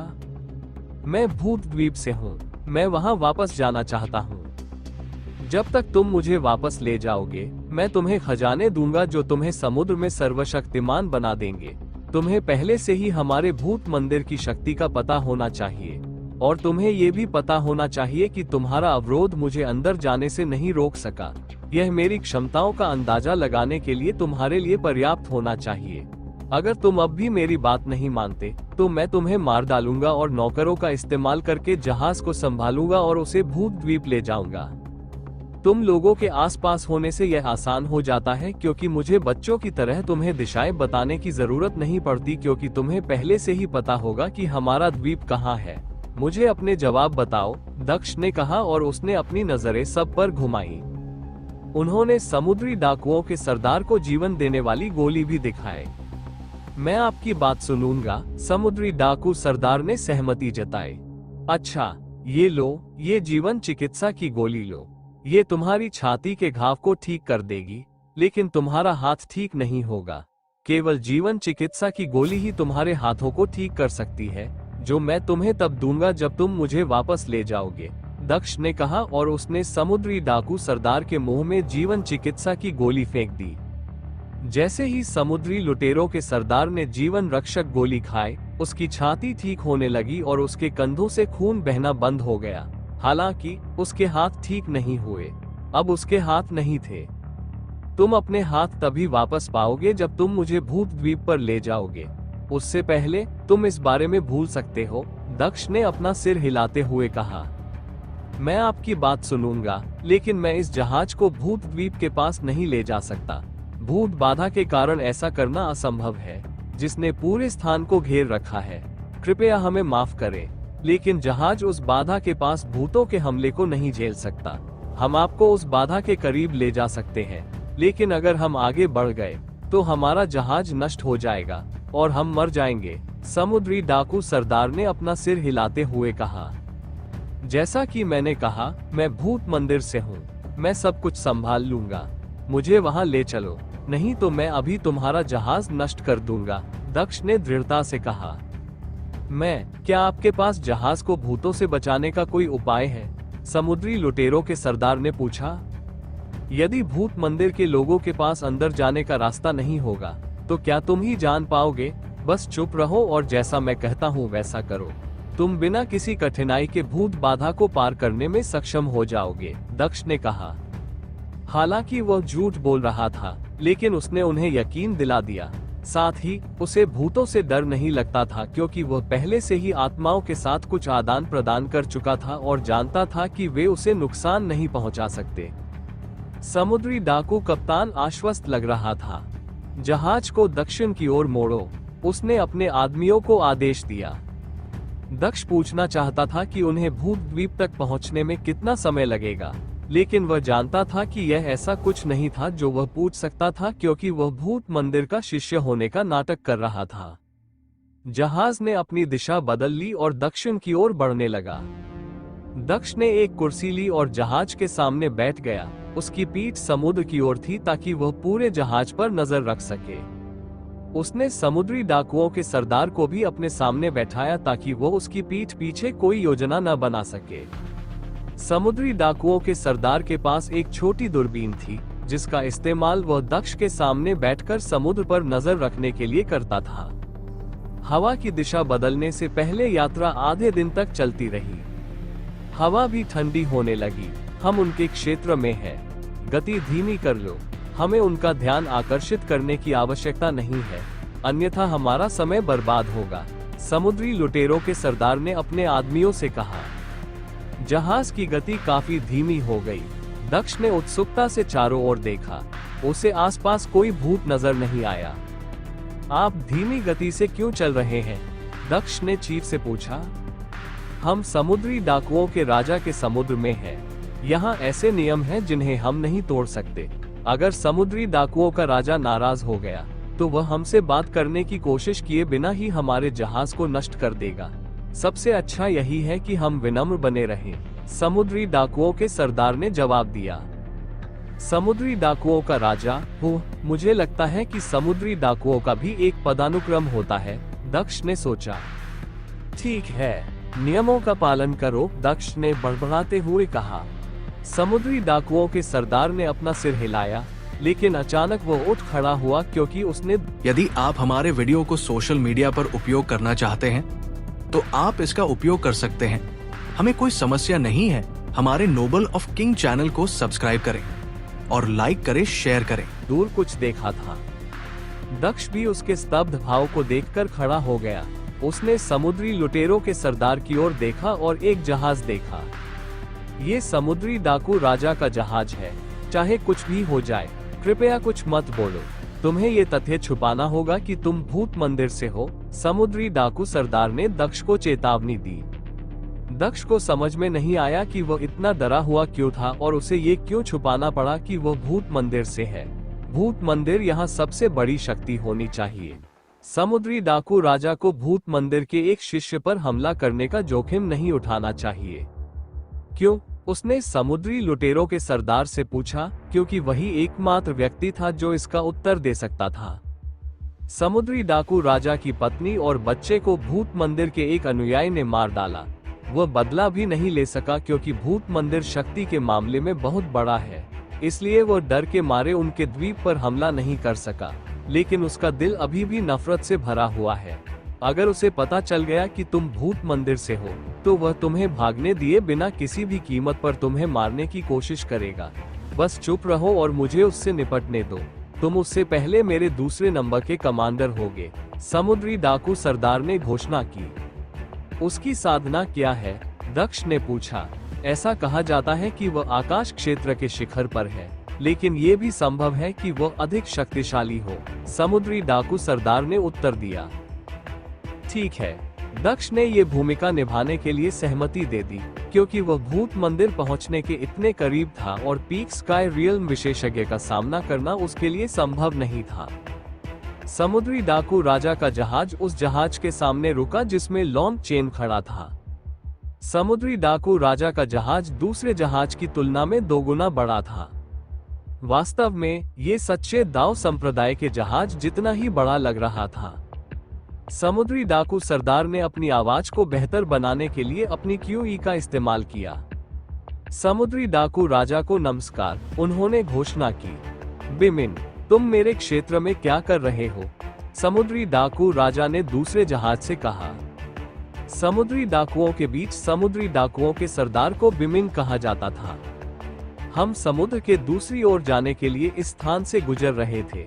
हम अपने अपराध के लिए क्षमा मांगते हैं, समुद्री डाकू सरदार बिमिंग ने उत्तर दिया। तुम सही समय पर आए हो। मैंने तुम्हें पहले ही निमंत्रण भेजा था, लेकिन तुम पहले से ही गश्त पर थे। मेरे साथ आओ, हम युद्ध करने जा रहे हैं, समुद्री डाकू राजा ने सख्ती से कहा। समुद्री डाकू सरदार बिमिंग इस घोषणा से दंग रह गया। उसने आखिरकार देखा कि समुद्री डाकू राजा के जहाज के पीछे से और भी जहाज आ रहे थे जो दूसरे समुद्री डाकू सरदारों के थे। ऐसा लग रहा था कि समुद्री डाकू राजा वाकई युद्ध के लिए तैयार था। युद्ध? क्या वो भूत मंदिर पर युद्ध करने जा रहा है? दक्ष ने सोचा। समुद्री डाकू सरदार बिमिंग भी यही सोच रहा था। किसके साथ फिर से युद्ध? समुद्री डाकू प्रमुख बिमिंग ने समुद्री डाकू राजा से पूछा। विद्रोही समुद्री डाकुओं के खिलाफ युद्ध। मुझे कुछ जानकारी मिली है कि मूर्ख समुद्री डाकुओं के सरदारों का एक समूह विद्रोह की योजना बना रहा है। वर्तमान में उनके बीच एक बैठक चल रही है। हम उस पार्टी को नष्ट करने जा रहे हैं। यदि आप उनके साथ नहीं हैं तो हमारे साथ शामिल हो जाएं। उस स्थिति में मुझे आपको भी वही सजा देनी पड़ेगी, मौत, समुद्री डाकू राजा ने घोषणा की। समुद्री लुटेरों का सरदार बिमिंग असमंजस में दक्ष की ओर देखने लगा। वह अपना सिर हिलाने से खुद को नहीं रोक सका, मानो दक्ष को बता रहा हो कि उसके पास कोई और विकल्प नहीं है। मैं माफी चाहता हूँ, लेकिन हमारे पास युद्ध में उनके पीछे जाने के अलावा कोई विकल्प नहीं है। अगर मैं इनकार करता हूँ तो हमारा जहाज नष्ट हो जाएगा और हम मर जाएंगे। विद्रोहियों से निपटने के बाद ही हम तुम्हारे स्थान पर जा सकते हैं, समुद्री डाकू सरदार बिमिंग ने लॉन्ग चेन से कहा और अपनी आवाज कम कर दी। दक्ष गहरी सोच में डूब गया। इसका मतलब था कि उसकी यात्रा में देरी होगी और वह दूसरों की परेशानियों में उलझ जाएगा, लेकिन वह जा भी नहीं सकता था। वो भूतहा द्वीप तक पहुंचने के लिए समुद्री लुटेरों पर निर्भर था, जिसे बिना मदद के इस विशाल समुद्र में ढूंढना लगभग असंभव था। अगर वह चला जाता तो वो द्वीप को खोजने के लिए भाग्यशाली होने की उम्मीद में अपना बहुत समय बर्बाद कर देता। दक्ष समुद्री लुटेरों के सरदार को समुद्री लुटेरों के राजा के प्रस्ताव को अस्वीकार करने के लिए मजबूर कर सकता था, लेकिन वह जानता था कि ऐसा करना भी असंभव था क्योंकि इससे और भी समस्याएं पैदा होंगी। वह जानता था कि अगर समुद्री लुटेरों के सरदार ने ऐसा किया तो उनके जहाज पर हर तरफ से हमले होने लगेंगे। उस स्थिति में उनका जहाज नष्ट हो जाएगा और द्वीप को खोजने की दक्ष की योजना धरी की धरी रह जाएगी। ठीक है, दक्ष ने सहमति जताते हुए सहजता से उत्तर दिया, लेकिन जल्दी करो। समुद्री डाकू सरदार ने समुद्री डाकू राजा के जहाज की ओर देखा। उसने फिर अपनी आवाज ऊंची की और समुद्री डाकू राजा को जवाब दिया, हम आपके साथ चलेंगे, हम अपने गौरव के लिए अपने काम को स्थगित कर सकते हैं। समुद्री लुटेरों के सरदार बिमिंग ने समुद्री लुटेरों के राजा के पक्ष में अपनी राय व्यक्त करते हुए कहा। समुद्री लुटेरों के सरदार ने बस हम कहकर जवाब दिया। समुद्री डाकू राजा का जहाज आगे बढ़ने लगा। बिमिंग का जहाज दूसरे जहाजों से जा मिला। जहाज उस दिशा में आगे बढ़ने लगे जो दक्ष के गंतव्य के विपरीत था। दक्ष देख सकता था कि वे जिस दिशा से आए थे उसी दिशा में वापस जा रहे थे। वो भूत द्वीप के करीब आकर दूर जा रहा था, लेकिन इस बारे में वो कुछ नहीं कर सकता था। इससे बहुत समय बर्बाद होगा, दक्ष ने अपना सिर हिलाते हुए कहा। आप समुद्री डाकू कैसे लड़ते हैं? क्या आप जहाजों के साथ सामान्य तरीके से लड़ते हैं या आप उनसे लड़ने के लिए दूसरे व्यक्ति के जहाज में घुसपैठ करते हैं? दक्ष ने जिज्ञासा से समुद्री डाकू प्रमुख बिमिंग से पूछा। वह केवल ये जानता था कि वे महाद्वीप से जहाजों पर कैसे हमला करते थे, लेकिन उसे आश्चर्य हुआ कि क्या उनके अपने भाइयों के बीच की लड़ाई भी वैसी ही होती है। बाधाओं के कारण हम उनके जहाजों में घुसपैठ नहीं कर सकते, और एक बार बाधाएं नष्ट हो जाने के बाद जहाजों को छोड़ने की कोई आवश्यकता नहीं रह जाती, क्योंकि हमारे जहाज को छोड़े बिना ही उनके जहाजों को नष्ट करना और उन्हें मारना आसान हो जाता है। समुद्री डाकू सरदार बिमिंग ने अपना सिर हिलाते हुए कहा। अल्पविराम। ठीक है, मैंने भी यही सोचा था। जब तक जहाज का बैरियर सुरक्षित है तब तक सब ठीक है, लेकिन एक बार यह हो गया तो लड़ाई खत्म हो जाएगी, दक्ष ने बड़बड़ाते हुए कहा। हमारे जहाज को पीछे रखो और हमारे अवरोध को बचाओ। मैं अपने अनुरक्षण के लिए किसी दूसरे जहाज को चुनने के लिए बाहर नहीं जाना चाहता। अगर यह जहाज टूट गया तो तुम पहले से ही कल्पना कर सकते हो कि यह कैसा होगा, दक्ष ने समुद्री डाकू प्रमुख बिमिंग को चेतावनी देते हुए कहा। मैं भी अपने जहाज को नष्ट नहीं करना चाहता। हमारे लिए, समुद्री लुटेरों के लिए, हमारा जहाज हमारे जीवन के बराबर है। मैं इतनी जल्दी मरना नहीं चाहता, समुद्री लुटेरों के सरदार बिमिंग ने जवाब दिया। दक्ष को उनके आसपास कुछ जहाज चलते हुए दिख रहे थे क्योंकि वे अब एक बेड़े का हिस्सा थे, लेकिन चूंकि जहाज एक दूसरे के बीच पर्याप्त दूरी बनाए हुए थे, इसलिए दूसरे जहाजों के लोगों को देखना मुश्किल था। फिर भी समुद्री लुटेरों के सरदार बिमिंग ने एक लबादा जैसी चीज पहन रखी थी जिसने उसे पूरी तरह से ढक रखा था, जिससे ये तथ्य छिप गया कि उसके हाथ दूसरों की नजरों से कटे हुए थे। जहाज हवा के बहाव के विपरीत पानी में आगे बढ़ रहे थे। एक बड़ा जहाज आगे चल रहा था जबकि छोटे जहाज उसके पीछे चल रहे थे। समुद्री डाकू सरदारों के कुल 23 जहाज और समुद्री डाकू राजा का एक जहाज था। आधे घंटे से अधिक समय तक चलने के बाद वे क्रिस्टल सागर में पहुंचे, जहां उनके जहाजों पर एक समुद्री राक्षस ने हमला किया, लेकिन चूंकि यह समुद्री डाकुओं के जहाजों का एक पूरा बेड़ा था, इसलिए उस राक्षस को मारने में 1 सेकंड भी नहीं लगा। दक्ष इन संरचनाओं की शक्ति से बहुत आश्चर्यचकित था। यह आश्चर्यजनक था कि इस तरह की एक संरचना शक्तिशाली जानवरों को कैसे मार सकती है। ब्लडलाइन मंदिर पुरस्कार के कारण उन्हें फॉर्मेशन में बुनियादी स्तर का ज्ञान भी था, इसलिए उन्हें इसकी कार्यविधि के बारे में कुछ समझ थी। इस संरचना को हर बार काम करने के लिए बहुत ज्यादा शक्ति की जरूरत होती थी और वो शक्ति नौकरों की मदद से जुटाई जाती थी। उसे एहसास हुआ कि अगर उसके पास संरचना का डिजाइन होता तो वो इसे भी तराश सकता था, लेकिन इससे उसे ज्यादा फायदा नहीं होता। इस संरचना को हर बार काम करने के लिए बड़ी संख्या में लोगों की जरूरत होती थी। इसके अलावा उसे हर जगह अपने साथ एक बड़ा जहाज भी ले जाना पड़ता था, जो कि कारगर नहीं होता। वो ऐसा कुछ बनाना चाहते थे जिसकी आक्रमण शक्ति उनके जैसी हो, लेकिन जिसके लिए जनशक्ति की आवश्यकता न हो, लेकिन इसके लिए उनका ज्ञान पर्याप्त नहीं था। मुझे इस हमलावर संरचना का खाका दे दो, ये कमजोर लग रही है। मुझे इसे और मजबूत बनाने के लिए इस पैटर्न को संशोधित करने दो, दक्ष ने समुद्री डाकू सरदार बिमिंग से कहा। उन्होंने सीधे तौर पर नहीं पूछा क्योंकि ऐसी संभावना थी कि समुद्री डाकू प्रमुख बिमिंग झूठ बोल देगा और कहेगा कि उसके पास खाका नहीं है, लेकिन अगर दक्ष ने अपना लालच दिखाया तो उसे दक्ष को डिजाइन दिखाने में कोई समस्या नहीं होगी। क्षमा करें, हमारे पास पैटर्न या ब्लूप्रिंट नहीं है। यहाँ तक कि समुद्री डाकू राजा के पास भी संरचना की विशिष्टताएं नहीं है, समुद्री डाकू प्रमुख बिमिंग ने उत्तर दिया। ये कैसे संभव है? फिर बिना किसी जानकारी के तुमने अपने जहाजों पर वे संरचनाएं कैसे ला दी? कम से कम एक विश्वसनीय झूठ तो बोलो, दक्ष ने उससे कहा। मैं झूठ नहीं बोल रहा हूँ, मैं तुम्हें सच बता रहा हूँ। ये संरचनाएं हमने नहीं बनाई है। जब भी किसी समुद्री डाकू को अपने जहाज पर आक्रमण संरचना बनाने की जरूरत होती है, तो वे लिटिल एल्डर के द्वीप पर मदद मांगने जाते हैं। वो संरचना की मास्टर है और समुद्र में सबसे प्रसिद्ध संरचना मास्टर है, समुद्री डाकू प्रमुख बिमिंग ने उत्तर दिया। आपके यहाँ एक फॉर्मेशन मास्टर है जिसने इन्हें तराशा है। दिलचस्प है, दक्ष ने बड़बड़ाते हुए कहा। हाँ, घोस्ट आइलैंड के लोग शायद उसके बारे में नहीं जानते क्योंकि उनके पास अपने स्वयं के गठन मास्टर है, लेकिन लिटिल एल्डर हमारे लिए स्वर्ग के आशीर्वाद की तरह है, समुद्री डाकू सरदार ने दक्ष को उत्तर दिया। उन्होंने कहा, हम समुद्री लुटेरे उसे देवी की तरह मानते हैं, यहाँ तक कि समुद्री लुटेरे राजा भी उसका बहुत सम्मान करते हैं। उसकी उम्र कितनी है? दक्ष ने पूछा। भले ही आप उसके बारे में जानते हो, आप उसे पहचान नहीं पाएंगे। वो 20 साल की लगती है, लेकिन वो बहुत ज्ञानी और दयालु है। वो वास्तव में स्वर्ग की बेटी है। भले ही समुद्री डाकू राजा समुद्री डाकुओं का राजा है, लेकिन अगर हम गहराई में जाएं, तो उसे असली राजा माना जाएगा, क्योंकि समुद्री डाकू राजा उसका बहुत सम्मान करता है। वह जो भी करने के लिए कहेगा वह करेगा। लेकिन लिटिल एल्डर को सत्ता की परवाह नहीं है।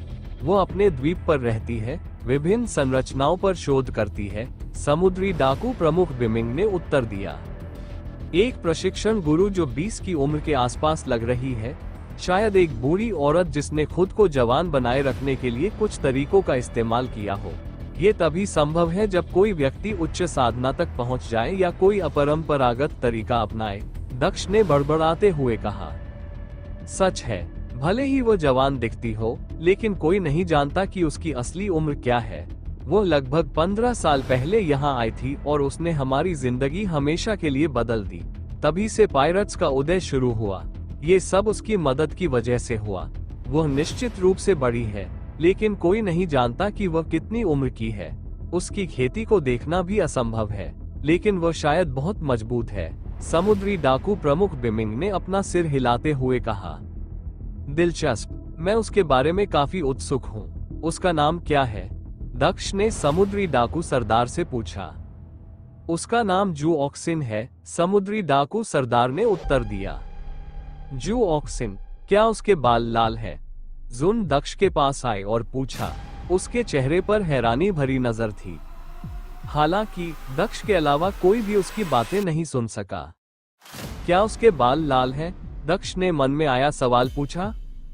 नहीं, उसके बाल सुनहरे हैं, समुद्री डाकू सरदार ने उत्तर दिया। शायद समान नाम होंगे, मुझे लगता है, जुन ने गायब होने से पहले चेहरे पर एक विचारशील भाव के साथ कहा। दक्ष वहीं असमंजस में खड़ा रहा, ये सोचते हुए कि आखिर ये सब क्या है। शायद एक दिन उससे मिलना दिलचस्प होगा, दक्ष ने बुदबुदाया। उन्होंने कहा, यदि वो मुझसे बेहतर रही तो मैं अपने प्रशिक्षण ज्ञान को और बढ़ा सकता हूँ। उसके शब्द अभी उसके मुंह से निकले ही थे कि उसके दिमाग में झुन बोल पड़ी। शू ऑक्सिन नाम वाले हर व्यक्ति से दूर रहो, उस नाम वाले व्यक्ति से कुछ भी अच्छा नहीं हो सकता। क्या तुम्हें किसी ऐसे व्यक्ति के बारे में बुरी याद है जिसका नाम भी ऐसा ही था? दक्ष ने उससे पूछा। वो नाम और उसके पीछे के महत्व के बारे में जानने को उत्सुक था। मुझे उस कुतिया के बारे में याद मत दिलाओ, जुन ने नाराज स्वर में जवाब दिया। हम एक लंबी यात्रा पर हैं। अगर यह कोई कहानी है तो मेरे पास सुनने के लिए कुछ समय है। अगर मैं इसके बारे में जानूं तो शायद मुझे कुछ ज्ञान मिल सकता है या ऐसे लोगों से सावधान रहना सीख सकता हूँ। चलो, मुझे बताओ, तुमने मुझे पहले ही इसके बारे में उत्सुक बना दिया है, दक्ष ने उससे कहा। इसे भूल जाओ, यह एक ऐसा अतीत है जिसे मैं पुनर्जीवित नहीं करना चाहता। मैं बस इतना कह सकता हूँ कि तुम्हें मासूम दिखने वाली लड़कियों के झांसे में नहीं आना चाहिए, जुन ने दक्ष से कहा। मुझे अनुमान लगाने दो, वो कोई है जिसने तियान शेन को बेवकूफ बनाया है, कोई दोस्त या प्रेमी जैसा? दक्ष ने फिर पूछा। ऐसा नहीं लग रहा था कि वह इस मामले को इतनी आसानी से छोड़ने वाला था। इससे कोई फर्क नहीं पड़ता कि वह कौन था, महत्वपूर्ण बात यह है कि यह अच्छा नहीं था, इसलिए अपने दिल से पहले अपने दिमाग की सुनना अच्छा है। यही मैं हमेशा तुम्हें सिखाने की कोशिश करता हूँ, जुन ने दक्ष से कहा। मैं पहले से ही यह जानता हूँ, मैं किसी लड़की या लड़के को खुद को बेवकूफ नहीं बनाने दूंगा, इसकी चिंता मत करो, दक्ष ने जवाब दिया।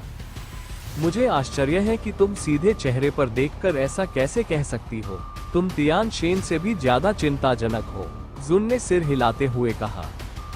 यह एक हल्के अपमान की तरह लग रहा था। दक्ष ने चेहरे पर एक व्यंग्यात्मक मुस्कान के साथ उसे जवाब दिया। यह कोई अपमान नहीं है, मैं बस इतना कह रहा हूँ कि आपको बिना सोचे समझे समस्याओं में कूदने की आदत है। आप जल्दी गुस्सा हो जाते हैं और अपनी भावनाओं के अनुसार काम करते हैं। मैं समझता हूँ कि हर कोई अपूर्ण है। तियान शेन में एक अलग अपूर्णता थी और आपकी एक अलग अपूर्णता है। पूरी बात यह है कि क्या आप उस अपूर्णता को पूर्णता में बदल सकते हैं, ये केवल समय ही बता सकता है, जुन ने कहा। आप इसे अपूर्णता कहते हैं, लेकिन मैं इसे मानव होना कहता हूँ। ये दोषपूर्ण होना है और मैं जो हूँ उसमें से सर्वश्रेष्ठ बनाने की कोशिश करता हूँ, दक्ष ने जवाब दिया। हर किसी के सोचने का तरीका अलग होता है। एक व्यक्ति की सोच मेरे लिए बेवकूफी होगी, जबकि उसी मामले पर मेरी सोच उनके लिए बेवकूफी होगी। जब इंसान होने की बात आती है तो कुछ भी सही या गलत नहीं होता। कोई सही या गलत नहीं होता, कोई होशियार या बेवकूफ नहीं होता, ये सिर्फ धारणा है। जून और लॉन्ग चेन वहां आगे पीछे चलते रहे, जबकि जहाज क्षितिज की ओर आगे बढ़ गया। एक दिन और एक रात से अधिक की यात्रा के बाद जहाज अराजक सागर के दूसरे हिस्से में पहुंच गया। दक्ष ने आगे देखा तो एक द्वीप के पास लगभग 20 जहाजों का एक समूह खड़ा था। उन जहाजों के समुद्री डाकू द्वीप पर एक बैठक में शामिल थे। जबकि अधिकांश समुद्री डाकू द्वीप पर थे, उनमें से कुछ जहाजों पर थे, नौकरों पर नजर रख रहे थे और जहाजों की रखवाली कर रहे थे। कुछ लोग तो समुद्र पर भी नजर रख रहे थे। समुद्री लुटेरों ने समुद्री लुटेरों के राजा और अन्य लोगों के जहाज को अपनी ओर आते देखा। उनमें से कुछ लोग तुरंत जहाज से बाहर भागे और समुद्री डाकुओं के सरदारों को सूचित करने के लिए बैठक स्थल की ओर दौड़ने लगे। तारानकन तारानकन तारानकन तारानकन 20 समुद्री डाकू सरदार एक घेरे में खड़े होकर समुद्री डाकू राजा पर हमला करने से संबंधित किसी बात पर चर्चा कर रहे थे। उनके लोग इलाके को घेर रहे थे और अन्य कप्तानों के लोगों पर नजर रख रहे थे। बैठक लगभग समाप्त होने वाली थी जब एक आदमी दौड़ता हुआ उनकी ओर आया। वो समुद्री लुटेरों के सरदारों में से एक का भरोसेमंद सहायक था, लेकिन उसे दूसरे समुद्री लुटेरों के सरदारों के आदमियों ने रोक दिया और आगे बढ़ने से रोक दिया। लेकिन स्थिति तब और भी अराजक हो गई जब लोगों ने देखा कि और लोग उनकी ओर आ रहे हैं। यहाँ दिखाई देने वाली हर टीम के लोग मौजूद थे। हमें सरदारों से बात करनी है, समुद्री डाकू राजा आ रहा है, उन्होंने उस स्थान की रखवाली कर रहे लोगों को बताया। इस छोटी सी घोषणा ने पहरे पर खड़े सभी लोगों को चौंका दिया। उन्होंने न केवल उन्हें आगे जाने दिया बल्कि उनके पीछे पीछे भी चले गए। ठीक है, मैं समझ गया, तो ये तय हो गया है न? कल हम समुद्री डाकू कप्तान अपनी बैठक के परिणामों की घोषणा करने ही वाले थे कि तभी उन्होंने अपने आदमी की चीखें सुनी जो उनकी ओर दौड़ रहे थे। लोग समुद्री डाकू राजा के आगमन के बारे में चिल्ला रहे थे। मास्टर, हमने अभी अभी समुद्री डाकू राजा के जहाज को हमारी दिशा में आते देखा है। उस जहाज का पीछा विभिन्न समुद्री डाकू सरदारों के 23 जहाज कर रहे थे। सभी ने अपने प्रमुखों को इसकी सूचना दी। वे यहाँ हैं। क्या किसी ने उन्हें हमारी मीटिंग के बारे में बताया? ये ठीक नहीं है दोस्तों, ऐसा लगता है कि हम अचानक हमला नहीं कर सकते। हमें उनका सामना सीधे हमले में करना होगा। हारना कोई विकल्प नहीं है। चाहे कुछ भी हो जाए, हम पराजित नहीं हो सकते, समुद्री डाकुओं के सरदारों में से एक ने दृढ़ स्वर में घोषणा की। हमारे पास कोई और विकल्प नहीं है ना? क्योंकि उसे पहले से ही पता है, वो हमें जिंदा नहीं छोड़ेगा। हम केवल पूरी ताकत से उसे मार सकते हैं। चलो अपने जहाजों पर चलते हैं और उनसे निपटते हैं, समुद्री लुटेरों के सरदारों ने कहा और वे अपने जहाजों की ओर भागने लगे। 5 मिनट बाद वे अपने आदमियों के साथ अपने जहाज पर पहुंच गए। समुद्री डाकू राजा और अन्य दुश्मनों के जहाज अभी भी रास्ते में थे। तारानकन तारानकन तारानकन तारानकन, समुद्री डाकू राजा सही था। 20 समुद्री डाकू सरदार कभी इस तरह से निजी तौर पर नहीं मिलते अगर वे समुद्री डाकू राजा और अन्य के खिलाफ कुछ योजना नहीं बना रहे होते। यह शायद समुद्री डाकू राजा को मारने और फिर अपने संघ के साथ समुद्र पर राज करने का उनका एक प्रयास है। मुझे आश्चर्य है कि समुद्री डाकू राजा को कैसे पता चला। समुद्री डाकू सरदार बिमिंग ने बड़बड़ाया। जब वे नजदीक पहुंचे तो उन्होंने देखा कि विद्रोहियों के जहाज भी उनकी ओर बढ़ने लगे हैं। ये युद्ध समुद्री डाकू राजा और उसके 23 समर्थकों तथा 20 विद्रोही समुद्री डाकू सरदारों के बीच लड़ा जाने वाला था। जहाज एक दूसरे के सामने विपरीत दिशा की ओर मुख करके खड़े थे। अच्छा, बहुत अच्छा, तुम लोगों ने दूसरे समुद्री डाकुओं के खिलाफ साजिश रचकर समुद्र के नियमों का अनादर करने का फैसला किया। मैं तुम्हें देशद्रोह का दोषी घोषित करता हूँ। तुम्हारी सजा मौत है। चुपचाप अपना अवरोध हटाओ और मुझे अपने हाथों से तुम सबको मारने दो। इसे मेरी दया समझो। तुम्हारे बलिदान से तुम्हारा जहाज और तुम्हारा चालक दल बच जाएगा। समुद्री डाकू राजा भी ख्यूई का उपयोग करके अपनी आवाज को बढ़ा रहा था। उसकी आवाज हर जहाज में सुनी जा सकती थी, यहाँ तक कि दक्ष भी उसकी आवाज सुन सकता था। ये समुद्र के नियमों का अनादर करने के बारे में नहीं है, ये स्वतंत्रता के बारे में है। आप समुद्री डाकू राजा आप के रूप हमारे में वीडियो को समुद्र सोशल पर मीडिया पर एकाधिकार उपयोग करते करना हैं और चाहते हम हैं सभी के साथ तो बिना आप किसी इसका सम्मान उपयोग कर के सकते कुत्तों हैं। जैसा व्यवहार हमें कोई करते हैं। समस्या नहीं है। जब हमने हमारे शुरुआत नोबल की ऑफ थी, किंग तो चैनल ये को तय सब्सक्राइब किया गया करें था कि सभी और लाइक समुद्री करें, डाकू शेयर समान करें। होंगे। लेकिन आपने राजा बनने का फैसला सिर्फ इसलिए किया क्योंकि आप अधिक शक्तिशाली थे और हमें आपकी आज्ञा मानने के लिए मजबूर किया। यह उस अत्याचार के खिलाफ लड़ाई है। यह अन्य समुद्री लुटेरों के खिलाफ लड़ाई नहीं है, बल्कि यह एक लालची कमीने के खिलाफ लड़ाई है जो हम में से एक होने का दिखावा करता है, जबकि वह हमारा जरा भी सम्मान नहीं करता। विद्रोही समुद्री लुटेरों के सरदारों में से एक ने जवाब दिया। मेरे साथी समुद्री लुटेरों, आप समुद्री लुटेरों के राजा के पीछे खड़े हैं। फिर से सोचिए, क्या आप एक तानाशाह का समर्थन करना चाहते हैं या फिर आप हमारे साथ मुक्त समुद्र और समान संबंधों के लिए लड़ेंगे? हम इसे केवल समुद्री लुटेरों के राजा को मारकर ही हासिल कर सकते हैं। इस अत्याचार के खिलाफ हमारा साथ दीजिए, एक अन्य विद्रोही समुद्री लुटेरों के सरदार ने दृढ़ स्वर में कहा। हम अपने लोगों को धोखा नहीं देते। अगर तुम्हें कोई समस्या थी तो तुम शिकायत को सुलझाने के लिए लिटिल एल्डर से बात कर सकते थे, लेकिन दूसरे समुद्री डाकू के खिलाफ साजिश करना गलत है। तुम हद पार कर गए। मैं तुम्हारे खिलाफ समुद्री डाकू राजा के पीछे खड़ा रहूंगा। एक समुद्री डाकू होना और दूसरे समुद्री डाकू के खिलाफ साजिश करना सबसे बड़ा अपराध है जो आप कर सकते हैं। यह अपराध अपने आप में मौत की सजा के लायक है। भले ही आपके पास कोई वैध कारण हो, लेकिन अब इससे कोई फर्क नहीं पड़ता क्योंकि आपने जो रास्ता चुना है वो गलत है। हम समुद्री डाकू राजा के साथ खड़े हैं। हमारी पीठ पीछे साजिश रचने का आपका फैसला गलत था। हम कभी भी उस व्यक्ति का समर्थन नहीं कर सकते जिसने हमारे सबसे पवित्र नियम के साथ विश्वासघात किया है। एक के बाद एक समुद्री डाकू राजा के पीछे खड़े सभी समुद्री डाकू सरदारों ने विद्रोहियों की निंदा की। उन्होंने समुद्री डाकू राजा के प्रति अपना समर्थन दिखाया।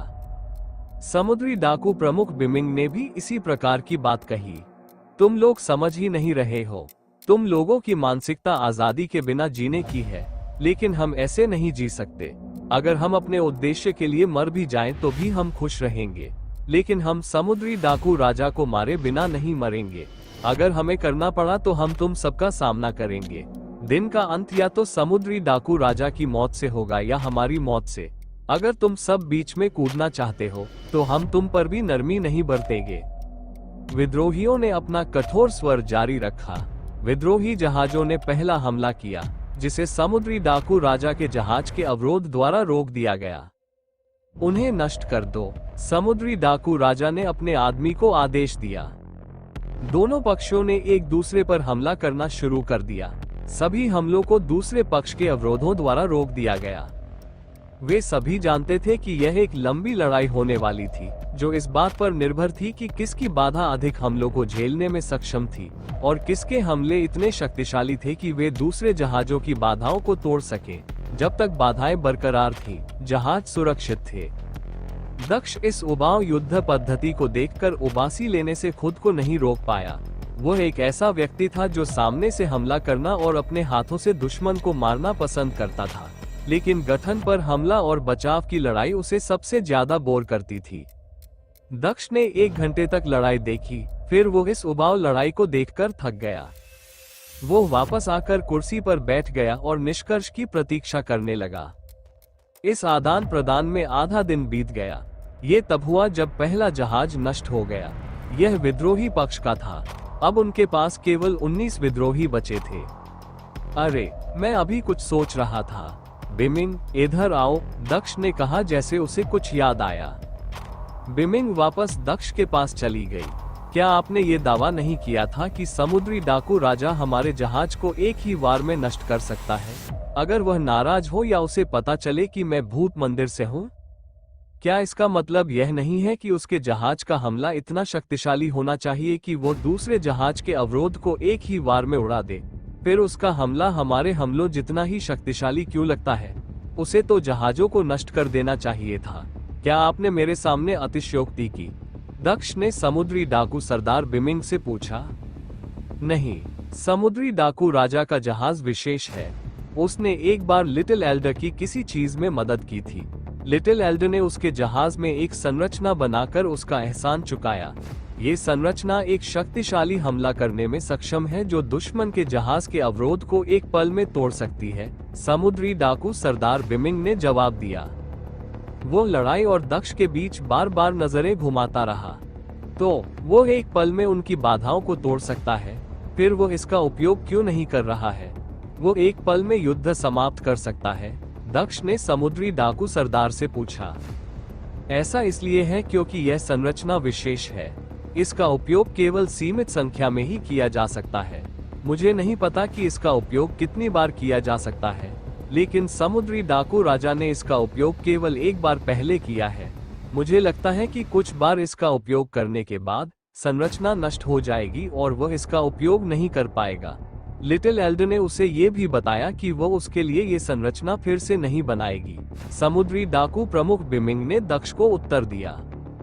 तो यह ऐसा ही है, वो इसे किसी पूर्ण आपातकाल के लिए बचाना चाहता है।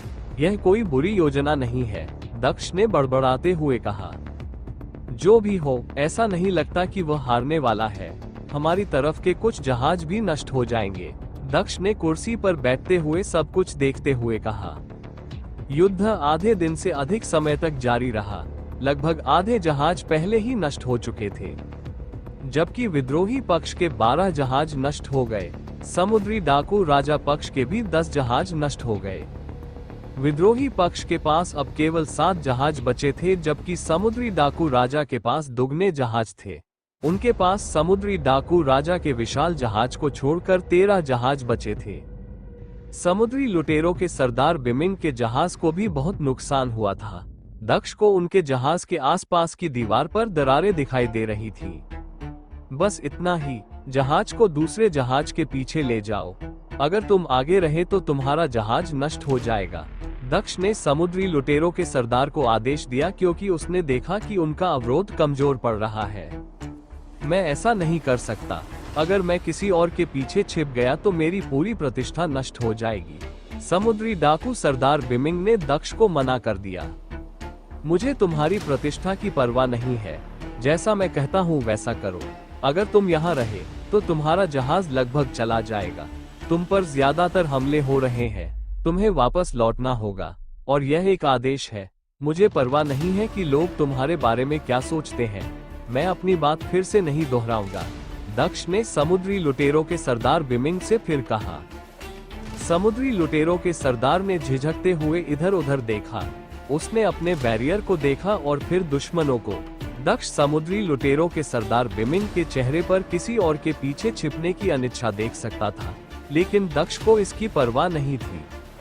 उसके लिए इस जहाज की सुरक्षा ही महत्वपूर्ण थी, अन्यथा उसे सब कुछ फिर से दोहराना पड़ता और दूसरे जहाज प्रमुख को मजबूर करना पड़ता, जो स्थिति के आधार पर गलत भी हो सकता था। समुद्री लुटेरों के सरदार ने गहरी सांस ली और फिर अपने आदमियों की ओर देखा। ठीक है, मैं ये करूंगा। दोस्तों, जहाज को समुद्री डाकू प्रमुख हेस्टिन के जहाज के पीछे ले जाओ। समुद्री डाकू प्रमुख बिमिंग ने फिर से आदेश